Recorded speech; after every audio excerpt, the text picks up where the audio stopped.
Hello दोस्तों, anime time में शुरू करते हैं solo leveling episode number 10। Episode की शुरुआत में जूही जिंगू से कहती है, ये स्टोन तुमने दिया था। इस स्टोन को बेचकर हम डिनर पर जाने वाले थे, लेकिन अब बहुत देर हो चुकी है। मैं हंटर का काम छोड़ रही हूँ क्योंकि मैं अपने शहर वापस जा रही हूँ। वो कहकर जूही चले जाती है। जिंगू स्टोन को देखकर कुछ वक्त पहले जिंचुल के बारे में सोचता है।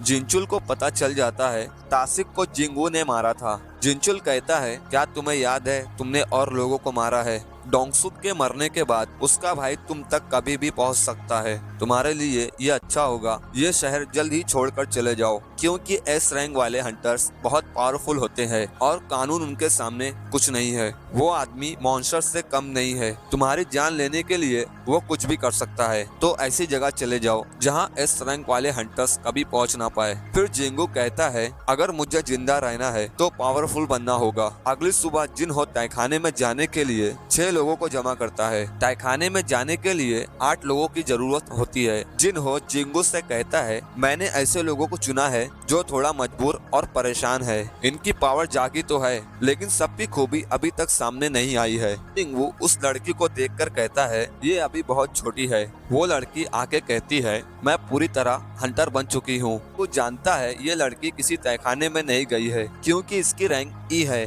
जिंगू उन सभी को तहखाने के बाहर खड़े रहने के लिए कहता है। उन सभी को बताता है, तुम लोगों को बाहर रुकने के लिए 30 लाख दिया जाएगा, लेकिन यहाँ जो कुछ होगा लोगों को बता नहीं सकते। अगर तुमने ये रूल तोड़ा तो 10 गुना वापस करना होगा। फिर जिंगू के हाथ में एक स्टोन होता है। ये वही स्टोन है जो तासिक को मारने के बाद मिला था। उस स्टोन में तासिक की पूरी पावर होती है। जिंगू स्टोन को तोड़कर उसकी पावर को अंदर लेता है और जिंगू के पास एक एबिलिटी और बढ़ जाती है, जिससे वो अब गायब हो सकता है। फिर जिन्हो एक सूट पहनकर आता है। उसे लगता है तहखाने में जाने के लिए ऐसे सूट की जरूरत पड़ती है। जिंगू उसे एक उंगली से धक्का देते ही वो जमीन पर गिर जाता है। जिंगू उस सूट को निकालने के लिए कहता है। फिर वो दोनों रेडी होकर तहखाने में चले जाते हैं। बाहर खड़े हुए हंटरों को लगता है 2 कमजोर रैंक वाले हंटर, एक डी और एक ई, अकेले ही सी रैंक तहखाने के बॉस को हराने चले हैं। उन्हें पता नहीं है कितनी बड़ी मुसीबत में पड़ने वाले हैं।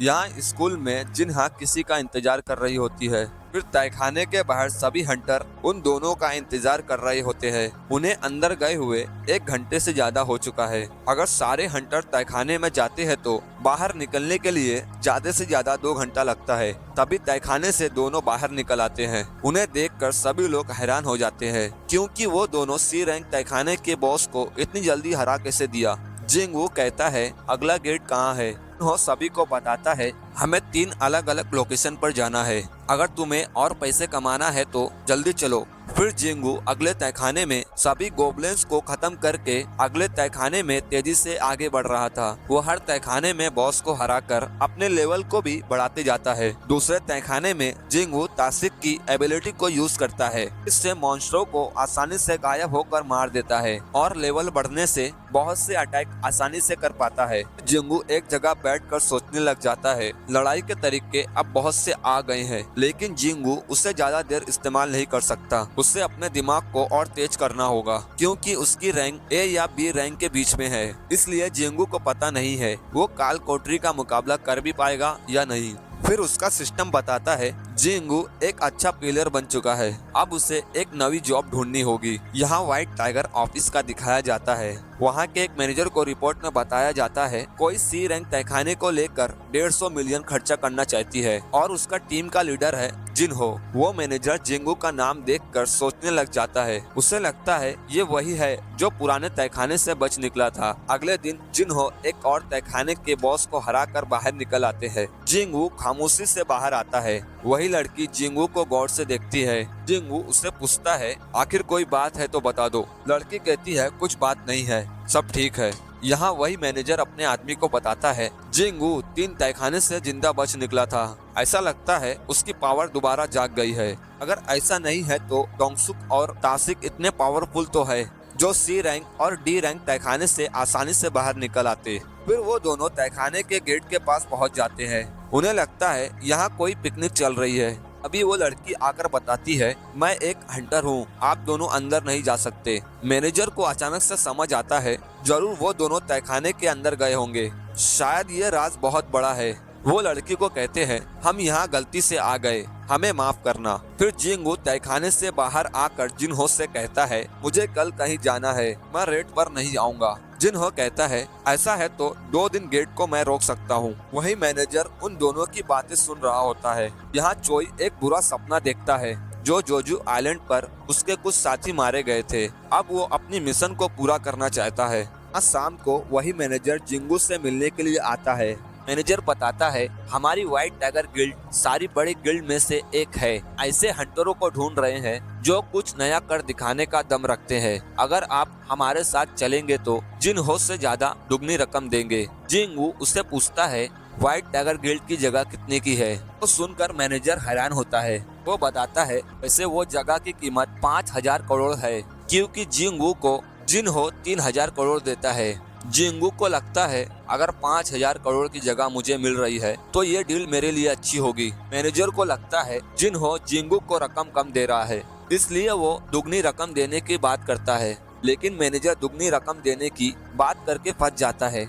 उसके लिए 3000 करोड़ बहुत ज्यादा है। मैनेजर बताता है, ये डील बहुत बड़ी है और ये डील मैं अकेले नहीं कर सकता, ये अपने बड़ों से पूछना होगा। फिर जिंगू उठकर जाते हुए पूछता है, क्या तुम मुझ पर नजर रख रहे थे? जिंगू वहीं खड़े हुए गायब हो जाता है और उसके गाल पर एक खरोच लगाता है। मैनेजर बताता है, रेड के लिए तहखाने बहुत मुश्किल से मिल रहे हैं और नए हंटरों को तहखाने में नहीं जाने दिया जा रहा है। मैं तो ये देख रहा था, इतने सारे तहखाने को कौन खरीद रहा है, तभी तुम्हारा नाम सामने आया। जिंगू कहता है, मुझे ज्यादा दिखावा पसंद नहीं है। अगर लोग मेरे बारे में पता करने लग गए तो मेरा शक तुम दोनों पर जाएगा। रही बात नए हंटर की, मैं तुम्हें 3 सी रैंक गेट की राइट दूंगा, जिससे नए हंटर्स और गिल्ड को फायदा होगा और एक गेट की कीमत 30 करोड़ होगी। मैनेजर सोचता है, इसने मुझे बड़ी आसानी से फंसा दिया। मैनेजर जिंगू से रकम कम करने के लिए कहता है। जिंगू 10 करोड़ कम करके डील पक्की करता है और उसका गाल का खरोच दवा पिलाकर ठीक कर देता है। मैनेजर एक बात और पूछता है, क्या तुम मुझ पर भरोसा कर सकते हो? जिंगू कहता है, अगर तुम खामोश रहना सीख लिया है तो मैं कर सकता हूँ। अगले दिन जिनहो जिंगू को फोन पर बताता है, हमारे अकाउंट में 60 करोड़ आ चुका है और आपने सी रैंक गेट को दुगनी रकम में कैसे बेचा सर? जिंगू कहता है, मैंने कुछ तरकीब लगाई थी। यहाँ मैनेजर को पता चल जाता है आसपास इलाके में सी रैंक के गेट 60 करोड़ में बिक रहे हैं। मैनेजर सोचता है, मैं उसके बारे में कुछ भी नहीं जान पाया और इतनी आसानी से बेवकूफ बन गया। शायद पावरफुल बनने की वजह से ऐसे भी काम कर सकते हैं। तभी जिंगू का मैसेज आता है। इस मैसेज में जिंगू कहता है, अब मैं भूल चुका हूँ, तुमने मेरी जासूसी की थी तो हिसाब बराबर हुआ। मैनेजर कहता है, इसने मुझे बहुत परेशान किया है, लेकिन कोई बात नहीं,